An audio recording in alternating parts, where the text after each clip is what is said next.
अच्छा सिला देले बारू प्यार के, अब कौन मुँह दिखाई पटीदार के।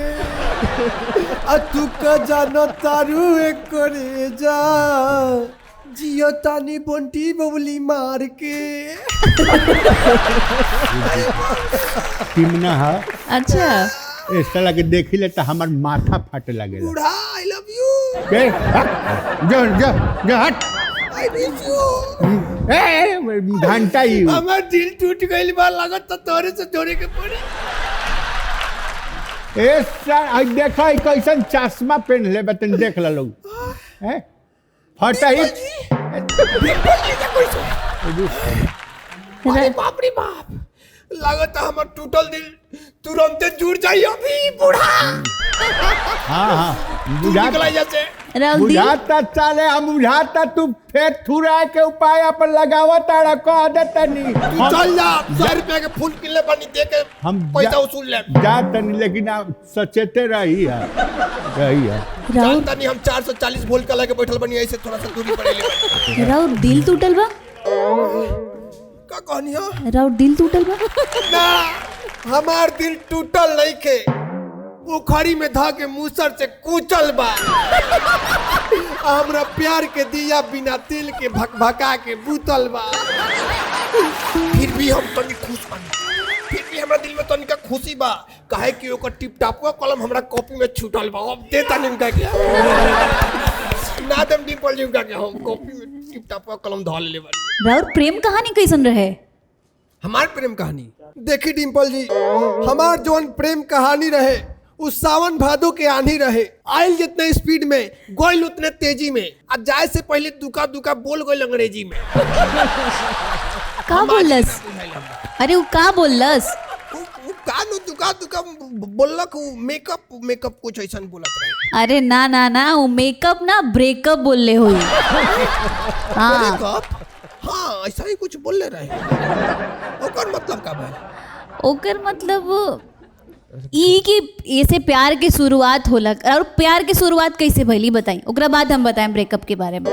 प्यार की शुरुआत भाई बुझ जाई कि बचपन के प्यार रहे, बचपन के प्यार रहे, दिल बेकरार रहे, हम ओकर तोता उ मैना हमार रहे।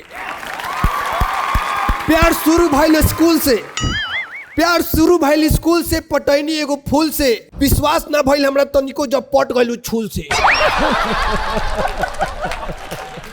अरे महाराज, वो कैसन लड़की रहे जो छूल से पट गई? ओइसन आज हमरा बुझाइल बा कि हमरा से गलती हो गइल भूल से। डिम्पल जी छू दी ना ना ना करंट तो मारा था। डिम्पल जी धीरे धीरे प्यार हमनी के खिले लागल। अच्छा, धीरे धीरे प्यार हमनी के खिले लागल, एक दूसरा से बोली विचार मिले लागल। कान के चादर मोबाइल के भोपू से फाट गई, बुझ जाए कि बतिये से सारा रात टावर एंटीना हिले लगा। जिए मरे के साथ रहे, डोरी गज के बात रहे, हमरा बहुत विश्वास रहे ओकरा पर। लेकिन वो अचानक से एक दिन मैसेज कैलस, हम आज गए रनिया मिले, तो का कह दिया कि बाबू मेरा शादी कहीं और सेट हो गया है, मेरे पिताजी को कोई और राजकुमार भेंट हो गया है, अब तुमसे नहीं मिलूंगी क्योंकि बहुत लेट हो गया है। अरे इधर साचो रोवा साथे बड़ा बुरा हो गई। लेकिन वो लड़की कैसन रहे जोन राव दिल तोड़ के चल गई? ओकरा बारे में हम का बताई रउआ से। उस शहर के सुंदर लड़की, हम गांव के छटुआ आवारा। वो पापा के अपना पड़ी, हम अपना बाबूजी के पारा। लेकिन अब ओकर बियाह होता डिम्पल। रउआ के बियाह में बोलेलस ये कि ना? हाँ, बियाह में बोले लखिया, अब बियाह में हमारा ओकरा जाए के बा। काहे कि वैसा ना बातें कह दे लखिया, जब हम कहनी है कि बियाह में तू हमरे के बोलेबू कि ना, मिलबू कि ना बियाह का दिने, तो कहतिया कि मांग में सिंदूर, गला में मंगलसूत्र, आ हाथ में चूड़ी रही, आ शादी के दिन तो तारा से ना मिलब, काहे कि बहुत मजबूरी रही। ई कैसन प्यार रहे? डिम्पल जी आखिरी लाइन हमारा के मजबूर कर देलक ओकरा के कुछ कहे पर। कहती है कि बहुत मजबूरी रही, या कहती है का कि बारात के दिन आज है, काहे कि भोज भात में आलू दम पूरी रही। तो हम छड़िया गई हम।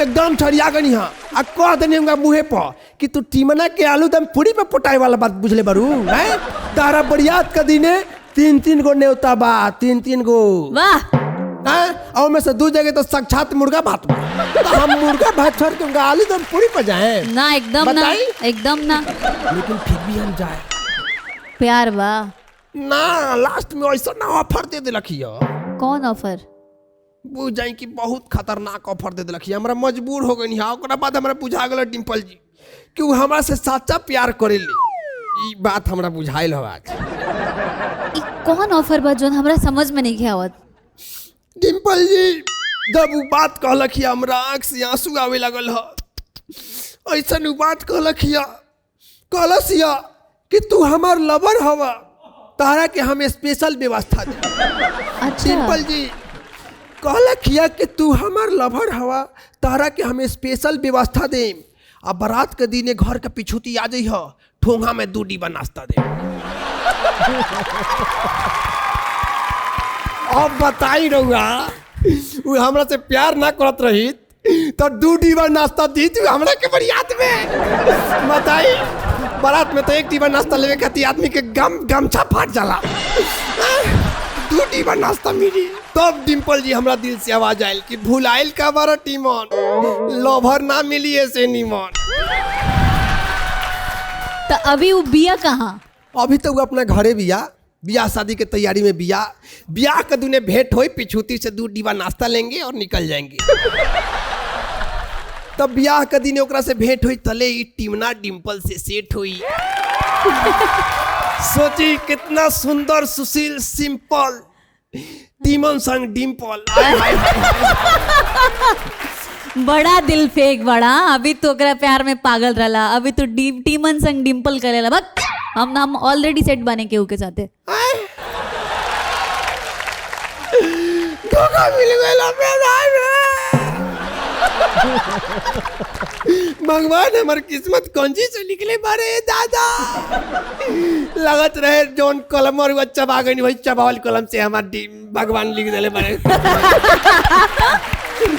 अरे बाप रे बाप डिम्पल जी हमार तो दिल टूट गल अब जिए के हमरा कोनो इच्छा नहीं के काहे हमार कोनो इच्छा नहीं के बस एगो बात बताई बोली राउर डिम्पल में हम कूद के जान देवे के चाहता नहीं होई मैं कूद जान दे दे बताई राउर डिम्पल कितना गाइड बाई टीम ना होई मैं कूद के जान दे दी अब ना जिए मर जाए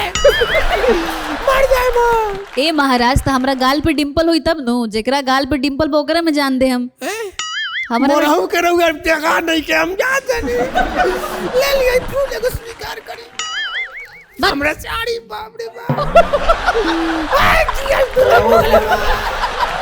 क्या बात है Doce pia do show